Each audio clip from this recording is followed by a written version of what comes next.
As Academias de Sião, de Machado de Assis, voz Iba Mendes.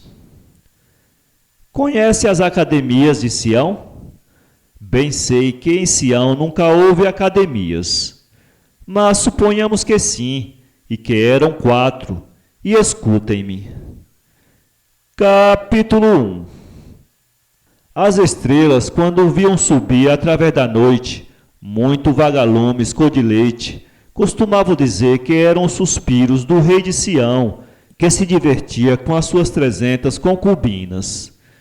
E, piscando o olho umas às outras, perguntavam: reais suspiros, em que é que se ocupa esta noite o lindo calampango? Ao que os vagalumes respondiam com gravidade: nós somos os pensamentos sublimes das 4 academias de Sião. Trazemos conosco toda a sabedoria do universo. Uma noite foram em tal quantidade os vagalumes que as estrelas, de medrosas, refugiaram-se nas alcovas, e eles tomaram conta de uma parte do espaço, onde se fixaram para sempre com o nome de Via Láctea. Deu lugar a essa enorme ascensão de pensamentos o fato de quererem as 4 academias de Sião resolver este singular problema. Por que é que há homens femininos e mulheres másculas? E o que as induziu a isso foi a índole do jovem rei.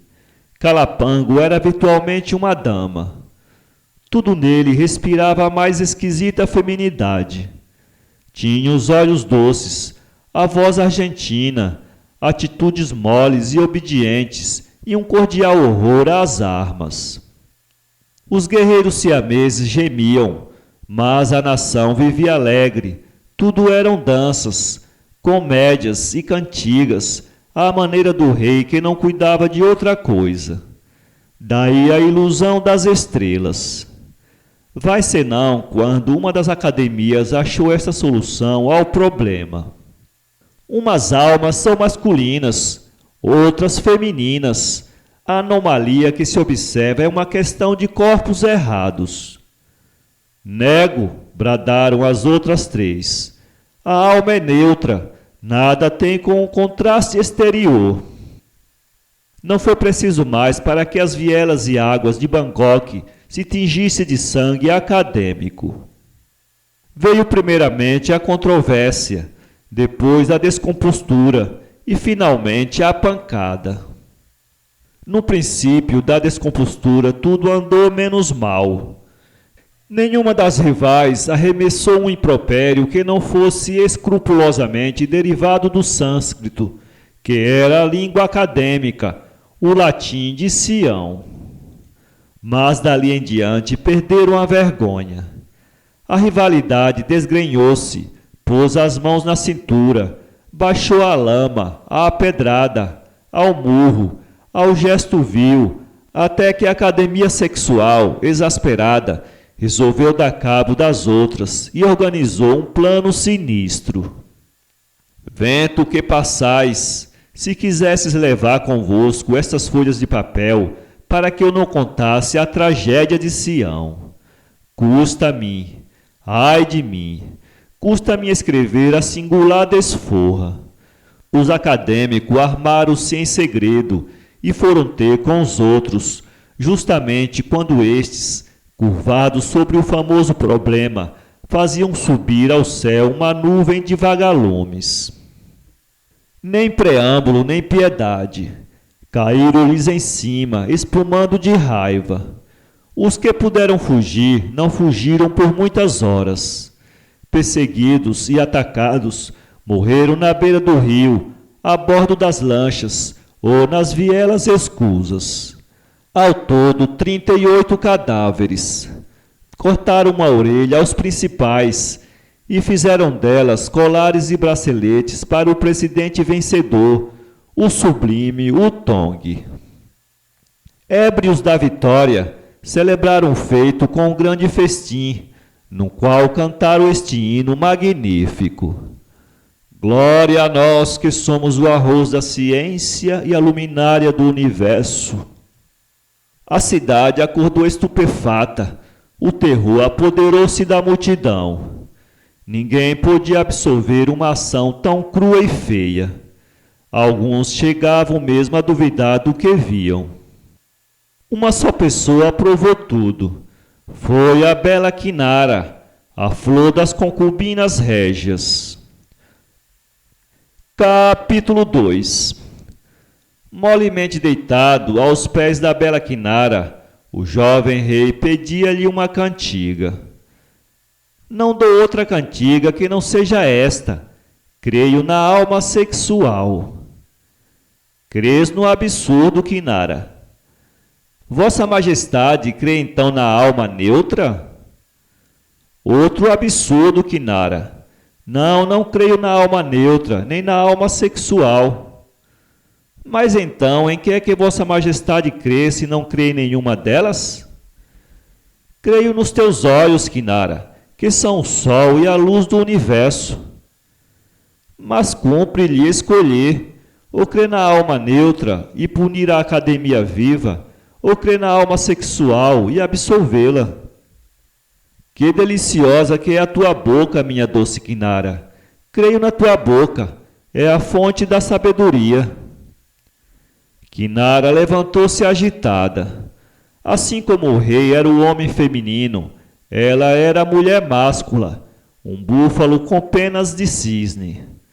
Era o búfalo que andava agora no aposento, mas daí a pouco foi o cisne que parou e, inclinando o pescoço, pediu e obteve do rei, entre duas carícias, um decreto em que a doutrina da alma sexual foi declarada legítima e ortodoxa, e a outra absurda e perversa. Nesse mesmo dia foi o decreto mandado à Academia Triunfante, aos pagodes, aos mandarins, a todo o reino. A Academia pôs luminárias. Restabeleceu-se a paz pública. Capítulo 3. Entretanto, a bela Kinara tinha um plano engenhoso e secreto. Uma noite, como o rei examinasse alguns papéis do Estado, perguntou-lhe ela se os impostos eram pagos com pontualidade. «Ô Rimé!» exclamou ele, repetindo essa palavra que lhe ficara de um missionário italiano. «Poucos impostos têm sido pagos. Eu não quisera mandar cortar a cabeça aos contribuintes. Não, isso nunca. Sangue? Sangue? Não quero sangue. E se eu lhe der um remédio a tudo?» «Qual?» «Vossa Majestade decretou que as almas eram femininas e masculinas», disse Kinara depois de um beijo. «Suponha que os nossos corpos estão trocados. Basta restituir cada alma ao corpo que lhe pertence. Troquemos os nossos.» Calapango riu muito da ideia e perguntou-lhe como é que fariam a troca. Ela respondeu que pelo método Mukunda, rei dos hindus, que se meteu no cadáver de um brahmane, enquanto um truão se metia no dele Mukunda. Velha lenda passada aos turcos, persas e cristãos. Sim, mas a fórmula da invocação? Kinara declarou que a possuía. Um velho bonzo achara a cópia dela nas ruínas de um templo. Valeu? Não creio no meu próprio decreto, redarguiu ele rindo. Mas vá lá, se for verdade, troquemos. Mas por um semestre, não mais. No fim do semestre, destrocaremos os corpos. Ajustaram o que seria nessa mesma noite. Quando toda a cidade dormia, eles mandaram vir a piroga real, meteram-se dentro e deixaram-se ir à toa. Nenhum dos remadores os via. Quando a aurora começou a aparecer, fustigando as vacas rútilas, Kinara proferiu a misteriosa invocação. A alma desprendeu-se-lhe e ficou pairando, à espera que o corpo do rei vagasse também. O dela caíra no tapete. Pronto, disse Calapango. Pronto, aqui estou no ar, esperando. Desculpe, Vossa Majestade, a indignidade da minha pessoa. Mas a alma do rei não ouviu o resto. Lépida e cintilante, deixou seu vaso físico e penetrou no corpo de Kinara, enquanto a desta se apoderava do despojo real. Ambos os corpos ergueram-se e olharam um para o outro. Imagine-se com que assombro. Era a situação do buoso ou da cobra, segundo conta o velho Dante. Mas vede aqui a minha audácia. O poeta manda calar Ovídio e Lucano, por achar que a sua metamorfose vale mais que a deles dois. Eu mando-os calar a todos três. Buoso e a cobra não se encontraram mais, ao passo que os meus dois heróis, uma vez trocados, continuam a falar e a viver juntos, coisa evidentemente mais dantesca, em que me pese a modéstia.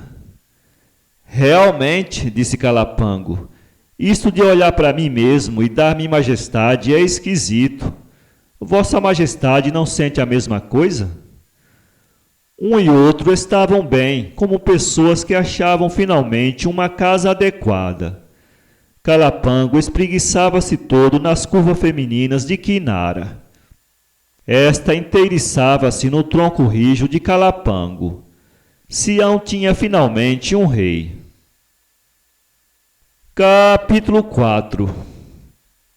A primeira ação de Calapango, daqui em diante, entenda-se que é o corpo do rei com a alma de Kinara, e Kinara o corpo da bela siamesa com a alma do Calapango, foi nada menos que dar as maiores honrarias à academia sexual. Não elevou seus membros ao mandarinato, pois eram mais homens de pensamento que de ação e administração, dados à filosofia e à literatura, mas decretou que todos se prosternassem diante deles, como é de uso aos mandarins.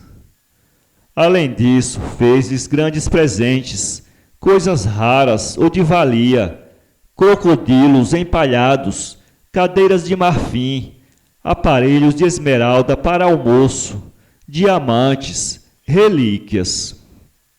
A academia, grata a tantos benefícios, pediu mais o direito de usar oficialmente o título de Claridade do Mundo, que lhe foi outorgado. Feito isso, cuidou Calapango da fazenda pública, da justiça, do culto e do cerimonial. A nação começou de sentir o peso grosso, para falar como o excelso Camões, pois nada menos de 11 contribuintes remissos foram logo decapitados. Naturalmente, os outros, preferindo a cabeça ao dinheiro, correram a pagar as taxas e tudo se regularizou. A justiça e a legislação tiveram grandes melhoras.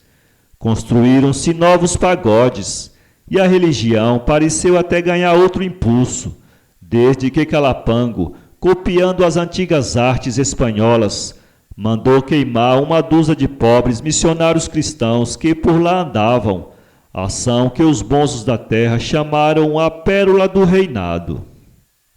Faltava uma guerra. Calapango, com um pretexto mais ou menos diplomático, atacou a outro reino e fez a campanha mais breve e gloriosa do século. Na volta a Bangkok, achou grandes festas esplêndidas.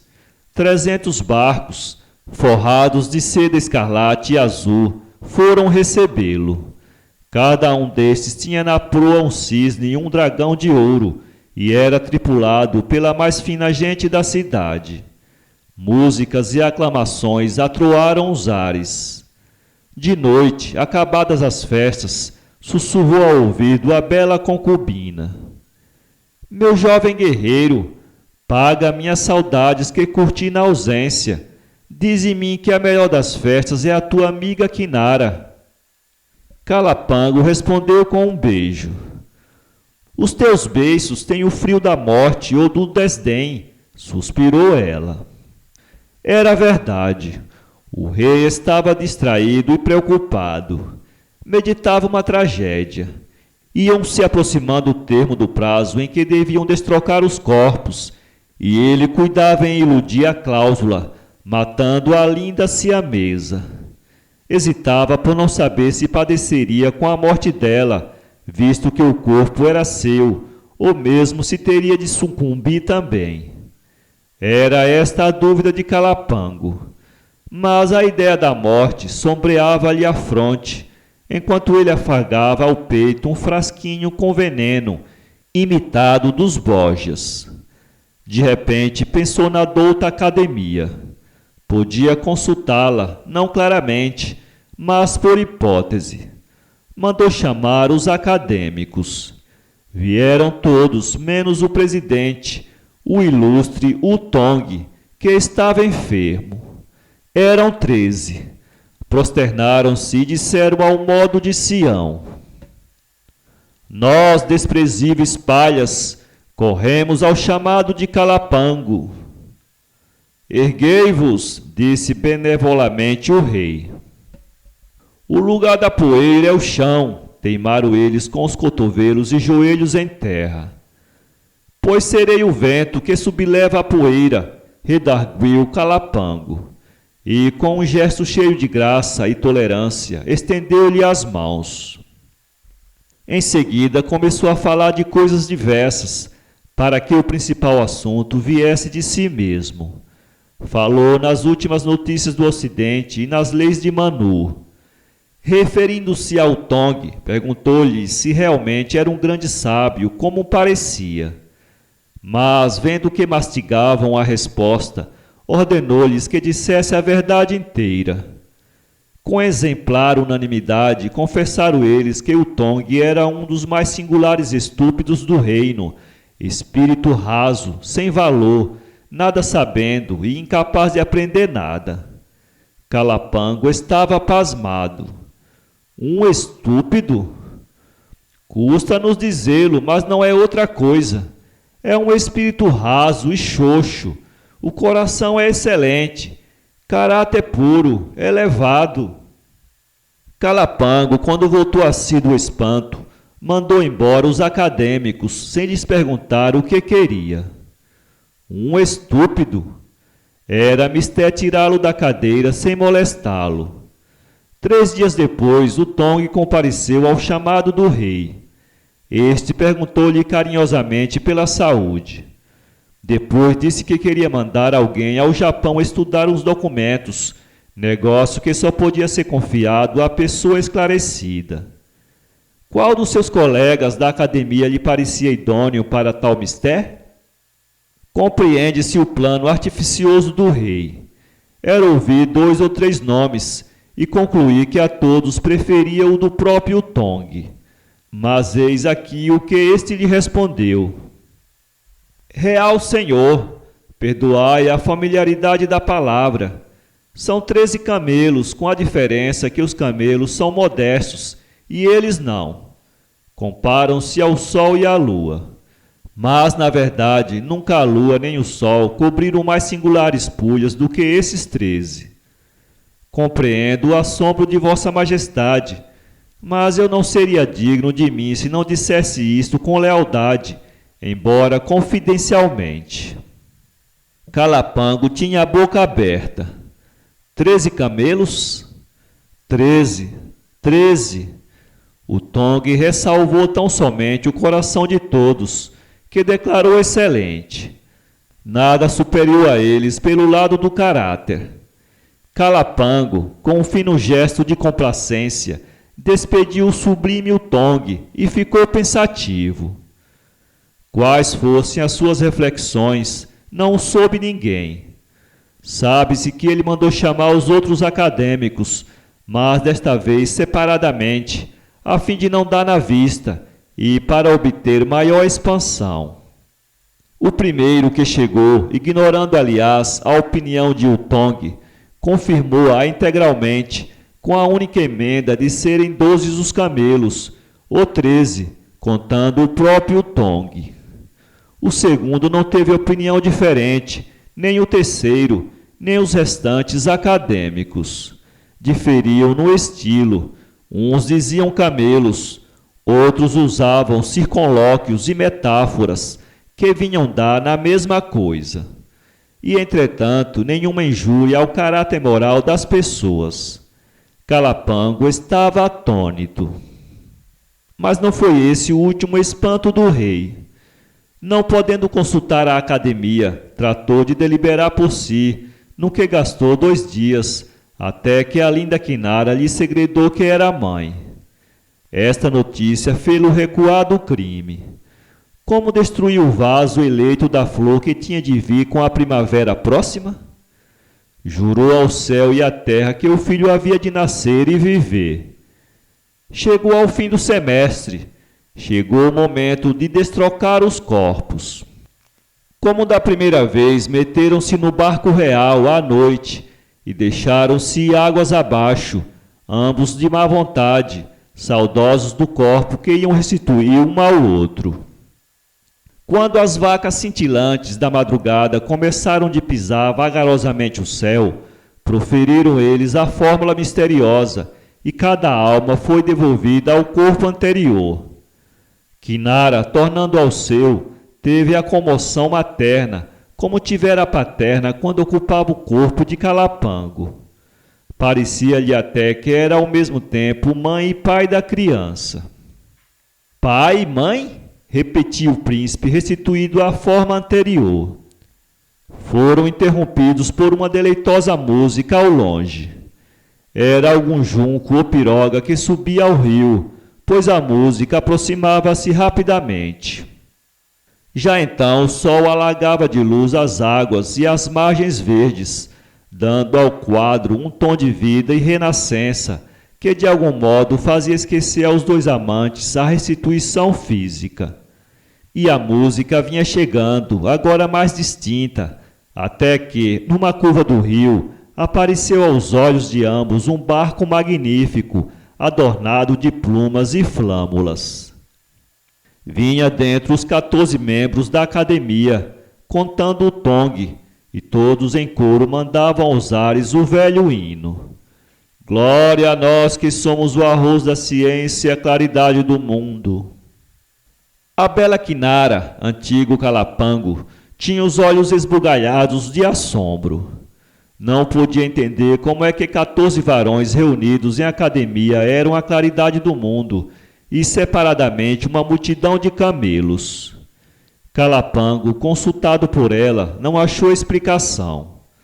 Se alguém descobrir alguma, pode obsequiar uma das mais graciosas damas do Oriente, mandando-lhe em carta fechada e, para maior segurança, sobrescrita ao nosso cônsul em Xangai, China.